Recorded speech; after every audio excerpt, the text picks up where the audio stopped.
Man, can I get a water or something? I'm so high right now, y'all. I'm about to go to sleep on y'all ass. I'm not a lawyer, but let me give you some context as to what happened today and why that man said he was high on the stand. If you haven't been keeping up, you have to go watch the last two videos that I've made on the YSL trial, aka the trial that never ends, so that you know what's going on. Okay, so Adrian Bean is still on the witness stand, and day 44 left off with Brian Still just beginning to try and show that there was a statement given on September 11th, 2013, and it has gone missing. And in that statement that Adrian Bean gave that day, he did not include Young Thug in the story at all. It was only after the police told Adrian Bean that he needed to include Young Thug that he put him in the story. The problem is, without any record of that alleged missing statement, and Adrian Bean on the stand not remembering or recalling anything, it's making it really hard for Brian Still to prove that there actually was a statement given that day. Not to mention, of course, the state says Brian Still is wrong and there was no statement anyway.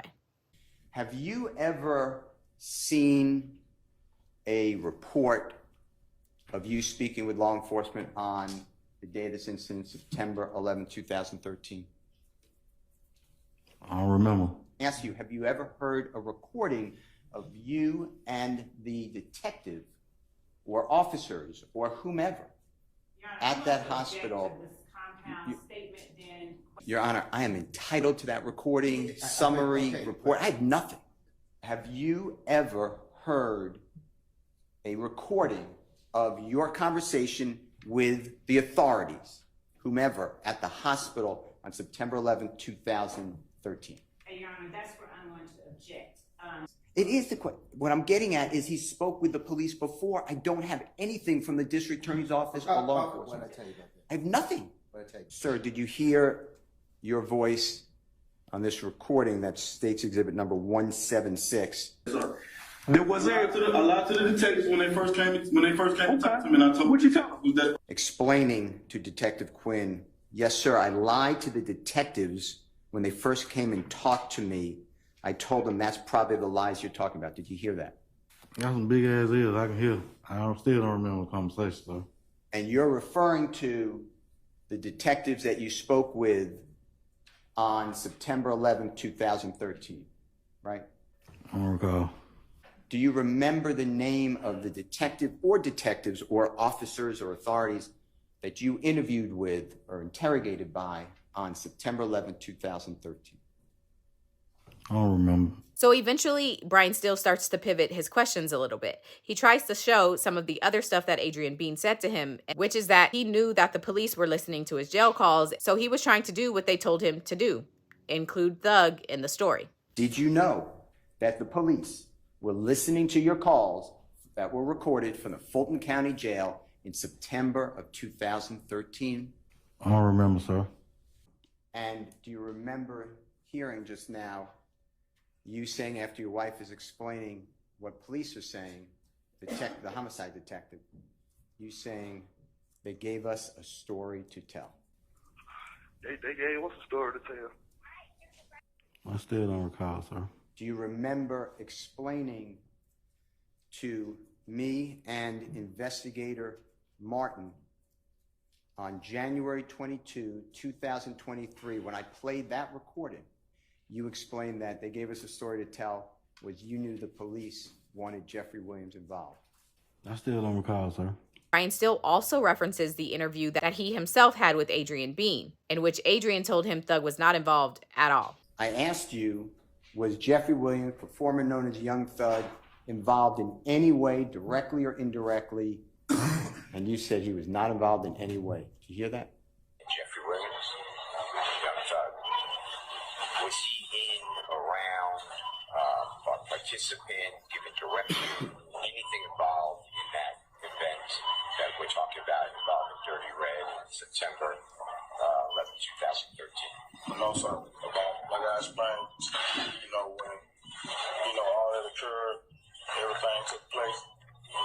They was trying to force him in on something that he wasn't even meant. Like I said, I'm not gonna lie on the brother. You know what I mean? And he wasn't with us. Young Thug was not in the car with us that day. I don't recall, sir. And then you explained, you just heard that you explained that we qualified that, you qualified it as the detectives and police. And I asked you the authorities, the police, the prosecutors, I just made it broad, that they forced Jeffrey Williams into it. Did you hear you say that? Man, can I get a water or something? I'm so high right now, y'all. I'm about to go to sleep on y'all now. I ain't gonna tell you no lie. Yes, you may. We're gonna take a break soon. Hang in there.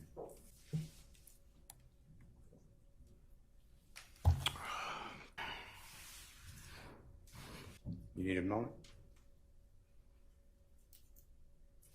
Keep the ball rolling. Steele rounds out his questions of Adrian by mentioning that Adrian tried to come see him recently. And you contacted me to say you've been subpoenaed. Do you remember that? No, sir. And I told you you need to come to court and tell the truth. I think you contacted my lawyer and Ed Adams, and then Ed Adams tried to give me a call, but I didn't want to speak with you. I didn't even want to speak with nobody. I didn't want nobody to bother me, period. You actually asked me if you could come to our office on a Friday. I said, if it's okay with your lawyer, and you didn't come. That was our last communications. True? Let the truth be told. I told you straight up that I wasn't even coming to get on this stand and testify, period. And I told you you need to come to court and follow lawful procedure, right? We ain't had no more conversations after that. I told you I wasn't coming. I even told Ms. Love I wasn't coming. I didn't want to do this. Then Attorney Love does redirect, and she seems to imply a few things about the interview Brian Steele did with Adrian back in 2023. Let me ask you this. When they asked you for permission to record, what were they using to record your conversation? I don't remember. Do you remember whether or not they started and stopped that recording while speaking to you? Mr. Steele, you cannot comment. That is improper. Sir, sir, that is improper. That is improper. You're not examining this witness at this point in time. Sir, sir, please be quiet. Sit down. Mr. Bean, you may answer the question. I don't even know the question. No, I can't recall that. And while you were speaking with Mr. Steele and his investigator, did Mr. Steele tell you what to say when you came in here today? Mr. Steele, you've got, I'm sorry. Mr. Steele, you cannot comment, okay? I'm going to overrule the objection. All right. And I'm going to overrule Mr. Steele's objection. Thank you, Your Honor. I'm going to object as it seems facts that are not in evidence. I'm going to overrule your objection. Anybody else? Before Attorney Love wraps up her redirect, she plays one final jail call between Adrian Bean and his wife and a third person that was three-wayed in to the call. Me and Thug got get out of the car and run. I just went the wrong motherfucker way, man. I should have followed Thug there. I went from around the laundromat to that Dollar King over there trying to make it over there through Little Haiti. I'm on the news. Yes, oh shit, man! I made the news. There's a few more rounds of cross-examination. Then Adrian Bean is excused from the witness stand, finally. Listen, if you are confused or want a more well-rounded catch-up about this case and some others, make sure you subscribe to my YouTube page because I'm going to be talking about all of these things over there. I hope you join me.